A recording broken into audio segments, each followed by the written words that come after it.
everybody. Welcome back to Connect HR. It's your favorite sizzling host, Babi Mawela. We are so sorry that we've kept you waiting for so long for yet another banging episode. We just needed to take some rest and plan more content for you. We're so excited to see you back on our platform. Thank you so much to our returning subscribers for the loyalty and commitment. If you are new here, please don't forget to subscribe. Click on the notification button so that every time we upload a new episode, you get a notification. Please also like, comment, and share. Today, I am with a very special guest. We are meeting for the second time. That's correct. Yeah. Yes, his name is Dinake Mackie Makitla. How are you doing? I'm on top of the world. How are you doing? On top of the world. I am great. The energy is really good this evening. And it's your time to shine, Mackie. Please let everyone know who you are, what you do, your journey, everything about you. Even the day you were born. Wait. I'm kidding. But yes, take it away.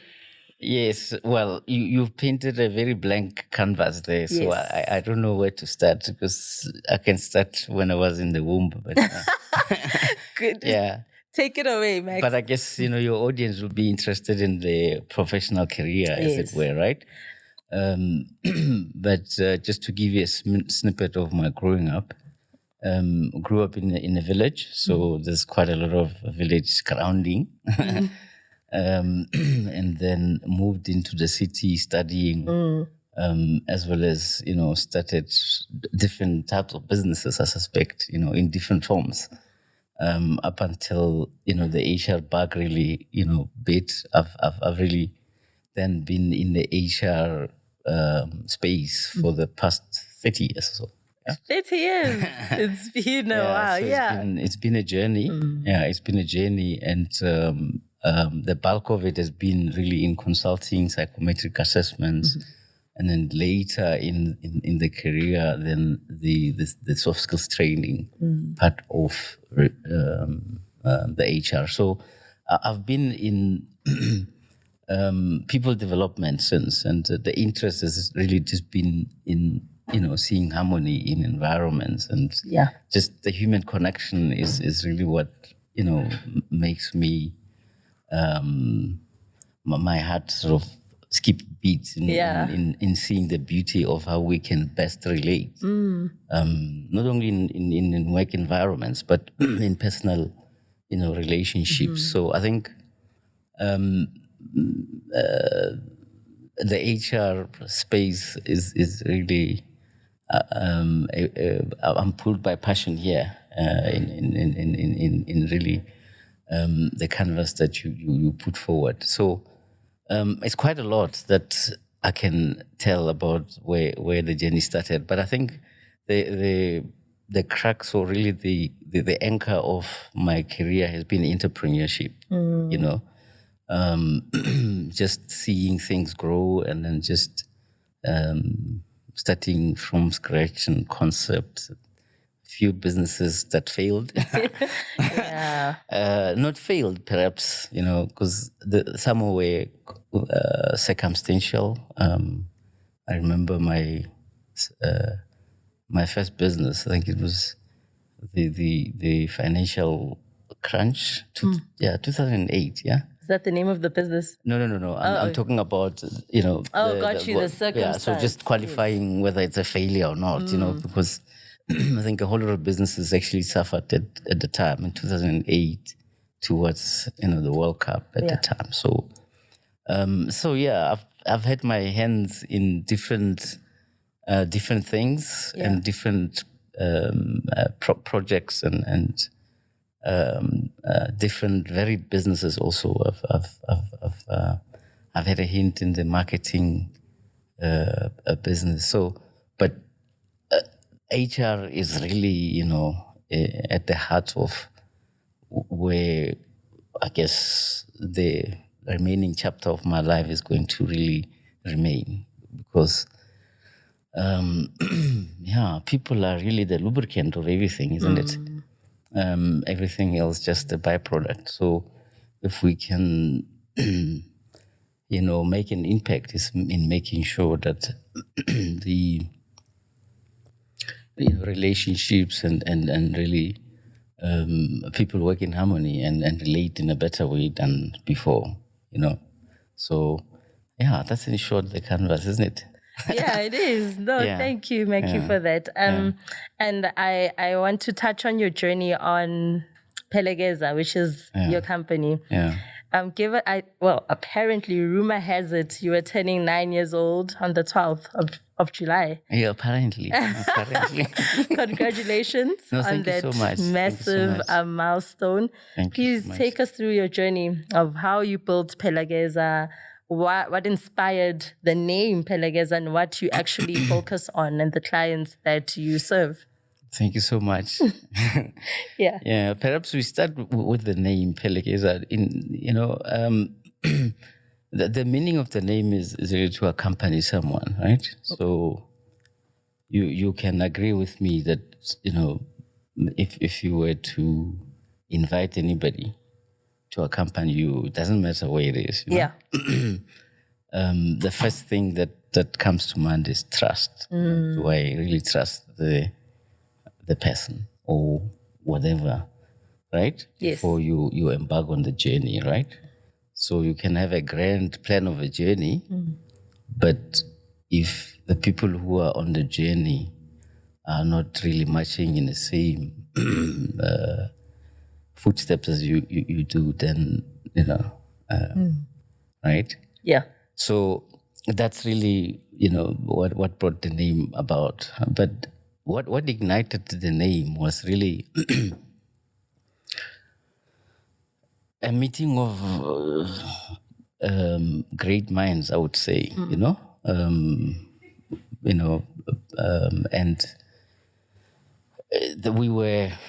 it was by chance that we really got together, as you would really understand, we were retrenched and disillusioned and etc., right?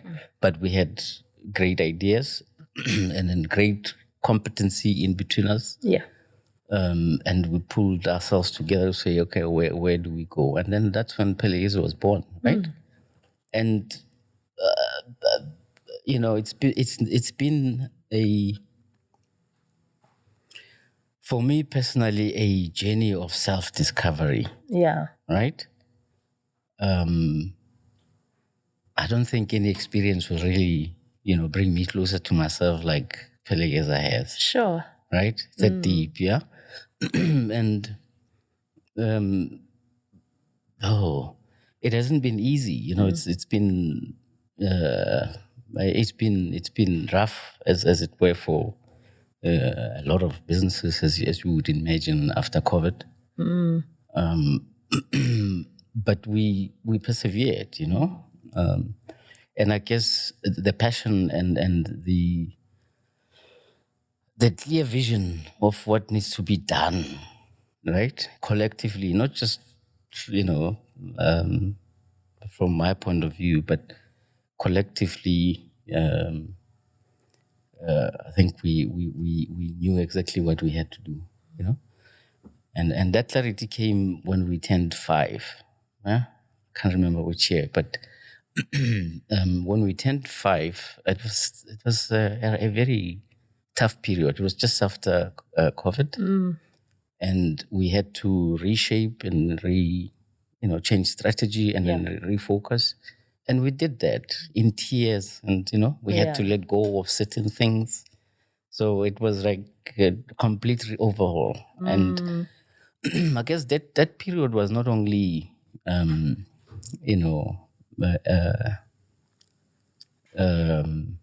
important part of the Phelekeza journey. And it wasn't just for me, it was actually for each and every one of my team. As you say, we were celebrating 9 years, or we are still in this month. And we met with my team over the weekend, and we were reflecting, on the journey that has been. And it was amazing that, in just reflecting, you can see that all of us have learned something from, this journey, and then where we all found ourselves, it's like, it's working out. It was worth it. Yeah. So let's keep marching on. You know what I mean? And that's really what resonates with the collective. And so my, innate wish and what do you call it? Vision and hope for harmony, right? Is permeating in our organization, because I think and that feedback comes from not only the staff, but even it pours over into our clients, as it should be. 100%. Yes. But not only that, I mean, communities, there's so many other, feedbacks that we would get from people who are not even related to the brand and saying, we look forward to this, you're doing this great, and how do you do this? And Yeah. so I think, as I mentioned, it's been a journey of self-discovery, right? Sure. Yeah. Hence, I'm saying, the next chapter of my life is really just to, stand in the way of what is unfolding, and allow the younger generation to paint a different picture that, the story or the journey of Phelekeza should be. Because mine is done in, giving it vision and giving it the roots, Yes. and the trunk is strong and standing. So from now on, or this chapter forward, is really the seeing out of the branches and seeing what it becomes. Sure. So yeah, I think that's in short. Isn't it? Yeah, no, that's perfect. No, that's amazing. That's amazing. And I would like to know, what is the measurable impact that Phelekeza has made within the HR space or the people management space? Yeah, that's a good question. I think it would then go back to our clients, right? It's quite heartwarming to receive feedback from our clients and saying 1, 2, 3, 4 has been the impact of your interventions, or since you've been our partner in, and not only so, but in a heartfelt way, because in organizations you'd have your client, but there are people who are benefiting from your impact, if you know what I mean. 100%. So the feedback permeates even with the our learners, and as I said, I guess the impact starts at home, as they say. Charity starts at home, right? And as mentioned, the feedback that I get from my staff is really testimony to really what difference we're making. And I think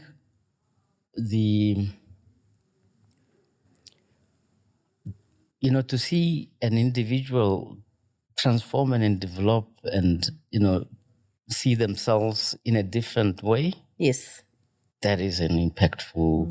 Really, it's a beauty to watch in not only seeing in an individual, but collectively in teams, as well as an organization. Because I think for the longest of time we've glorified working in silos and working. Systematically we are compartmentized. So we got department this, department that, but we never get to link the connectedness of all of the divisions, as it were, through human relationships, if you know what I mean. And that's really where we've come in reflecting for individuals and seeing what is my impact to the environment, as well as what is the impact of the environment on me. Because sometimes will sit in mud and not know that this is mud, isn't it? Yeah. And as employers, sometimes we would sell mud as something else also, So I think ours is felt in a way that the feedback that you get from individuals like, oh, I didn't know this about myself. And now I know, how to approach this and that relationship or this and that challenge. You know what I mean?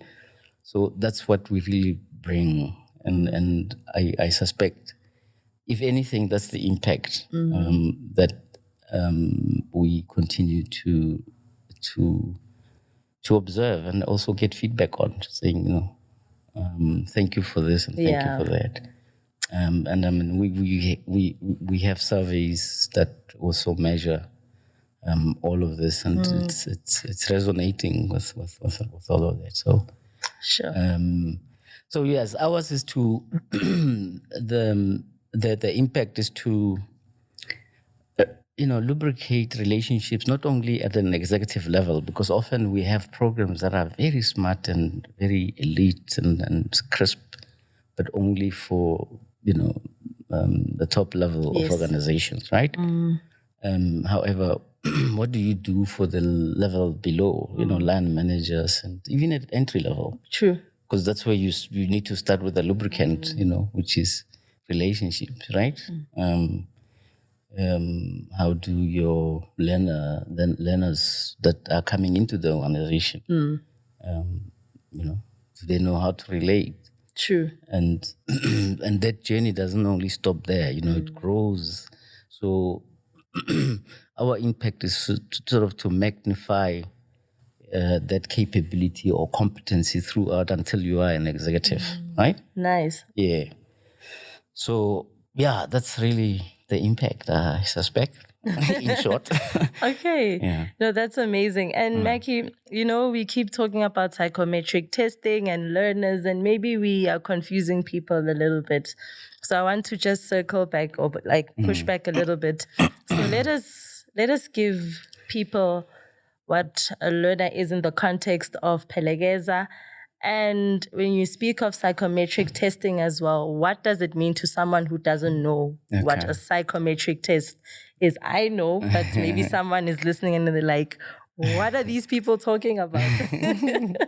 Yeah. Yeah, no, thank you for that opportunity to clarify. I mean, psychometric assessments, as you would know, they are a scientific measure of one's innate makeup, as it were, just to then see things that are not seen, if you know what I mean. Because often we wear masks in different environments. So psychometric assessments helps us to really uncover, the hidden talent, as well as shortfalls that could really hamper an environment or teams, etc. So ours is to use this, scientific tools or measures to then look at what are the development gaps in relation to what an organization is really looking for, from a talent, skills, etc. 100%, so, this then scientific measures or psychometric assessments help us in having very rich and robust data to be able to ascertain how is it that we can develop individuals, teams, as well as on an organizational level, so that the currency is the same, right?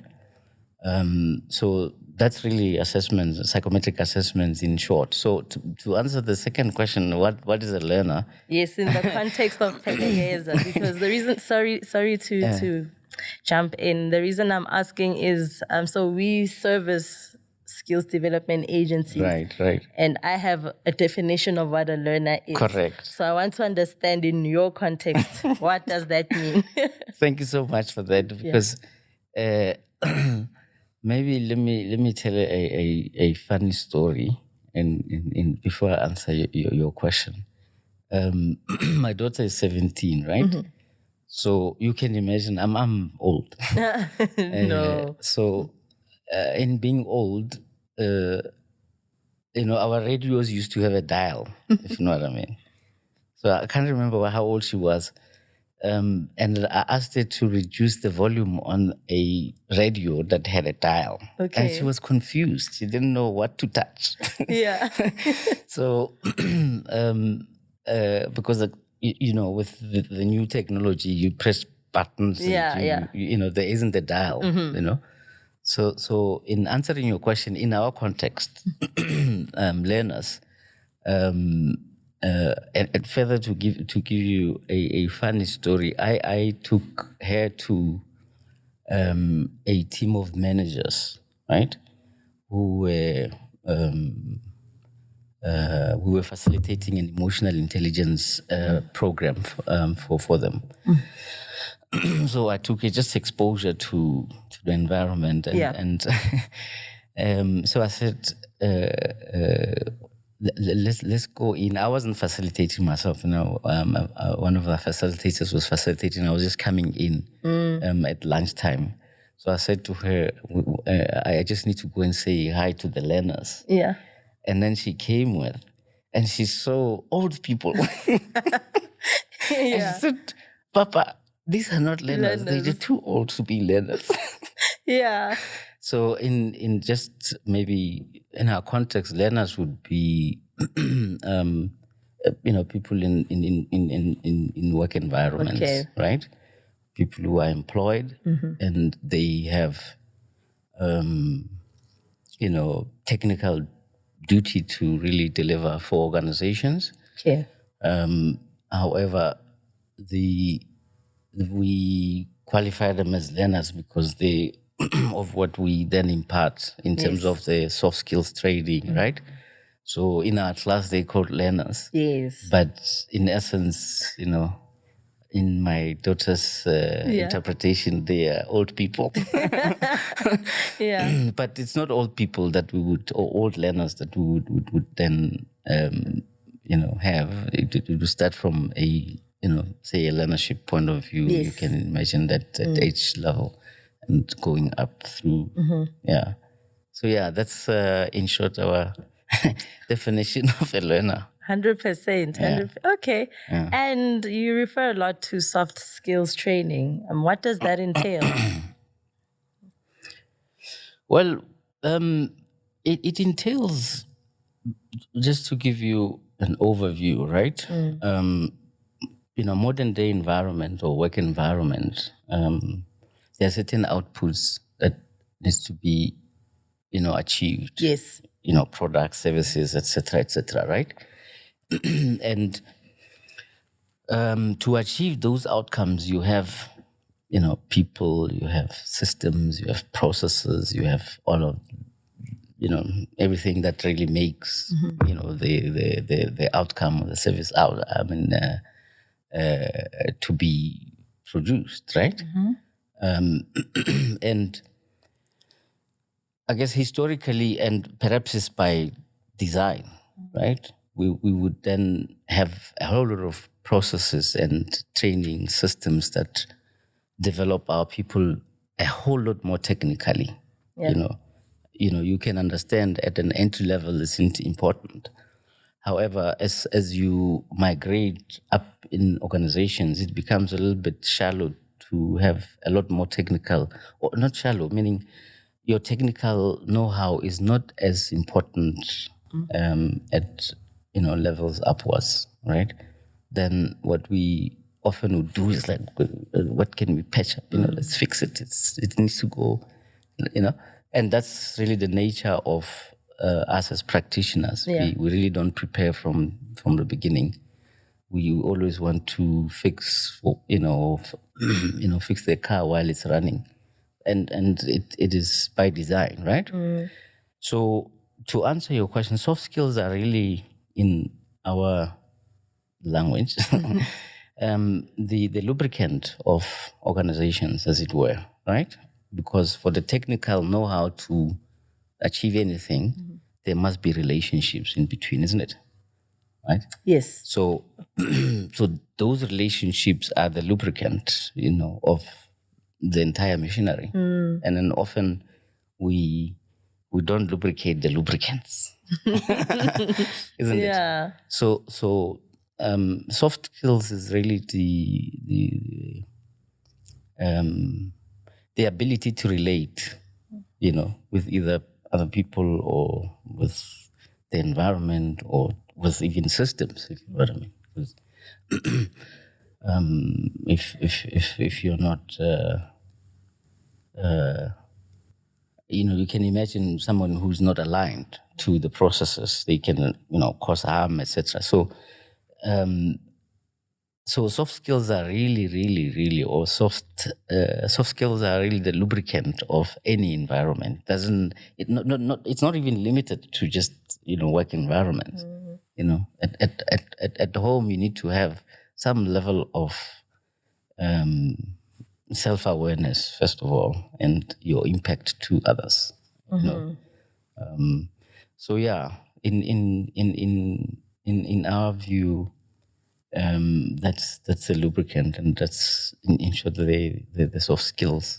That's amazing. Yeah. That's amazing. Thank you, Mackie. And I mentioned to our audience that this is the second time we're meeting. Oh, yes. When we met, it was at the fourth annual HR summit. Correct. And we were talking about the evolving landscape of talent management and other trending HR topics. Right. But before we touch on that, I just want to take a short break and then we will continue with our conversation. Ladies and gentlemen, please stay tuned. Thanks so much.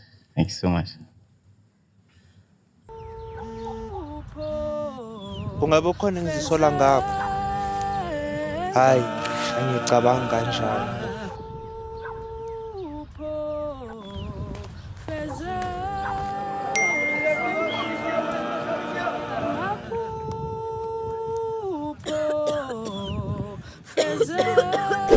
Such things happen unexpectedly. The process of document submissions can be annoying sometimes. Work is always tense, but there's always a reward at the end.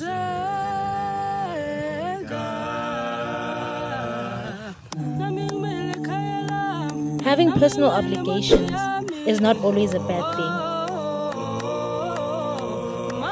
Mommy, are you going to be able to take me to the doctor?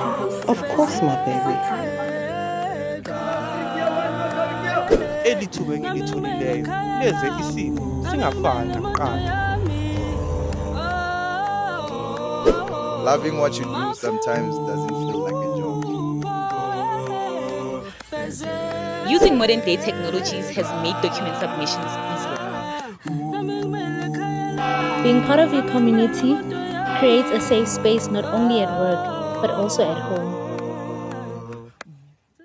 Ladies and gentlemen, we are back. We just needed to take a short water break before we touch on how Mackie and I actually met. We actually were exhibiting in the same room. Correct. And we had a short snippet, which is on our YouTube channel, by the way. Oh, yeah. Where you touched on your key takeaways of the summit. Yeah. But where I'm going with this, Mackie, is I want to then understand how you view the evolving landscape of HR, number one, and how what you offer, how is it assisting in this space, and what are the gaps that you've identified that you feel that they need attention? Well, perhaps if I were to backtrack to the discussions we had at the summit, right? There was a resonance for what do you call it? The revolution of HR, right? Yes. And that needs a little bit of attention, I think so. In terms of what it really means, or perhaps let me further say, the revolution was clarified in terms of where HR must go. Yes. Right? Which was a psychological revolution. right? And I think that resonated across to saying, with the next chapter of how things are evolving and how quickly, with AI coming into the fore, I'm old, so we used to use multiple tables, right? And calculators came, and you look very fast now in the calculator. So AI is going to really do that, and also automate quite a lot in what humans used to be, hold dearly to themselves. Like, okay, this is my corner, and then I'll stay in the corner, and click, click, click. 5 o'clock, I'm out. Yeah, which is the Isn't case. it very robotic in our approach? And we had room to be that, you know what I mean? Because there were no replacements. And now with really how we have evolved, and if you look at, what humanity is touching on and creating, it's quite, on the edge, Yeah. because AI is going to be a huge enabler, to how we do things, right? But can we evolve as fast as, AI? AI, yeah. Right? Or are we evolve further than AI? So those are the questions and challenges that we need to bring. And I think the major challenge for us as practitioners is the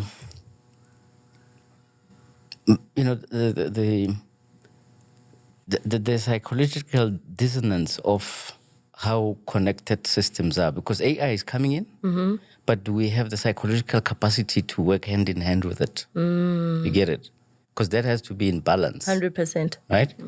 But I do not think we are ready to educate, psychologically, that we have a workforce that's so psychologically sound to be able to stay ahead of. Well, we'll always remain ahead, but do we understand our edge over AI, if you know what I mean? Yeah. Right? So that is really the clarity that we need to really bring into the psychological revolution that we perhaps need in the next chapter, because that's really the that's what we would need to really educate on. You know what I mean? Because the robotics are not going to help anymore, right? Because you can replace it very easily, right? And also that replacement is going to come with psychological trauma in the workplace. Sure. You get it? Something we're not prepared for. You get it? So how do we manage that before it becomes, a very widespread problem in our work environment? So we've got to be prepared in the introduction as well as the after, so that we don't continue using, a calculator, meaning the AI needs to also develop, as it were, right? So that we evolve even further. So I think our homework is the connection or our connectedness. Yeah. Right? All around. Not just in work environments, even families, everywhere. Because that forms part of the rhythm of the whole, right? So if we can, as HR practitioners, experts, etc., put a spotlight on that. How does it look like, this psychological revolution? And how do we implement it systematically without, losing anything? Because when you do it haphazardly, you can then cause more harm to the change, because it's a change that will need to manage of people migrating from using a fax machine to using something different, isn't it? Yeah. Not a fax machine.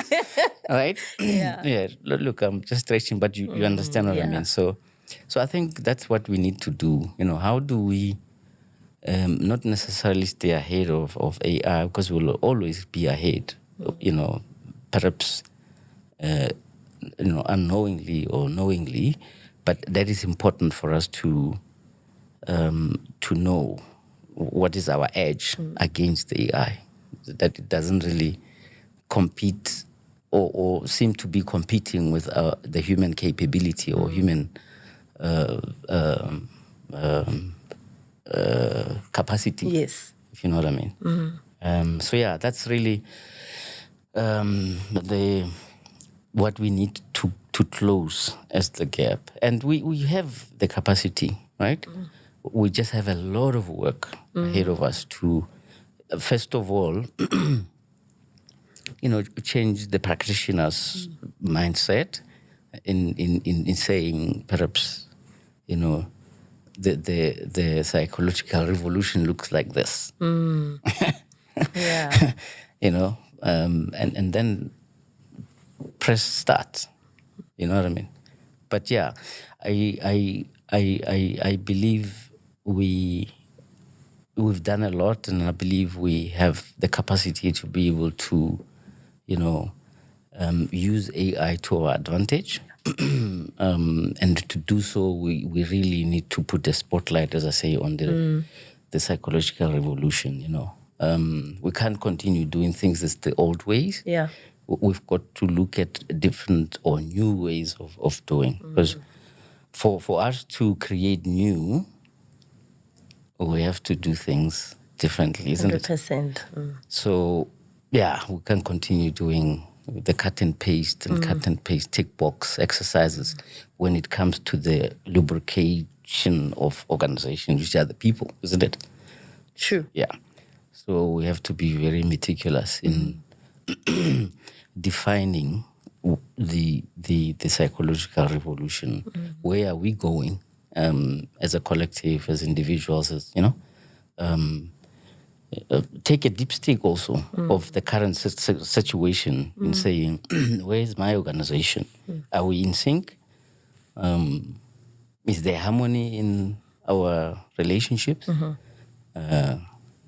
When we press this side to order apples, do we get apples on that side, or it's something else that looks like an apple, or it's bananas? Because often it's like that. I mean, you have a lot of psychological burnout in environments. What causes that? We need to look at that, and take stock, and weave each and every gremlin, as it were, psychological gremlin in work environments, of saying, this doesn't belong here, Yeah. Here is only order and harmony. And I think that will actually, yield us something totally different in terms of perhaps, the work environment. People will be much more happier and much more, relatable. Yeah. So I think that's really, and Phelekeza is grateful to have an opportunity, right? Or put it this way, Phelekeza is grateful to have been able to, over the period of our existence, be able to, install processes, or refine solutions, and integrate technology and science, and to the benefit of our clients, because we really are servicing them smarter, in a sense that at any journey of our intervention, they are able to know what is the progress, what's going on, and then not only from a client's point of view, but also the learner.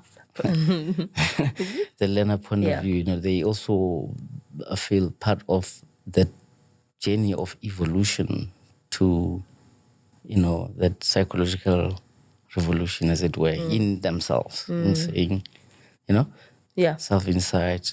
And so yeah, that's really what makes my heart skip a beat every time in seeing the impact that we have, just a small minute part in changing and the contribution to a different way of doing things, because that's going to be inevitable. Yeah. But not only that, I mean, if you look at the growth in Africa, I don't think we know what's awaiting us in the projection of how perhaps globally things are unfolding. Because it's in favor of Africa. Yeah. Right. So also that, how does it look? How are we going to support that? So many innovations and new things are going to be conceptualized here, isn't it? I mean, True. You'll probably have a first South African car or whatever, and et cetera, et cetera. I mean, those are the things that are coming. And how do we get ready for, putting a hand to that evolution or growth, And my wish is that when the time for Africa, comes, which has come already, inevitably so, right? We, are very centered in how we march forward from a psychological resonance point of view, if you know what I mean. That we, leave the old behind and march forward differently in how we relate, right? And I think that's a lot of work. But it's not impossible. We've got what it takes. We've got the tools. We just need to define how is it that it looks like when we say, Yeah. right. And from there, we just press the pedal. Yeah. If you know what I mean. So let's not press the pedal with what we have, because this is not it.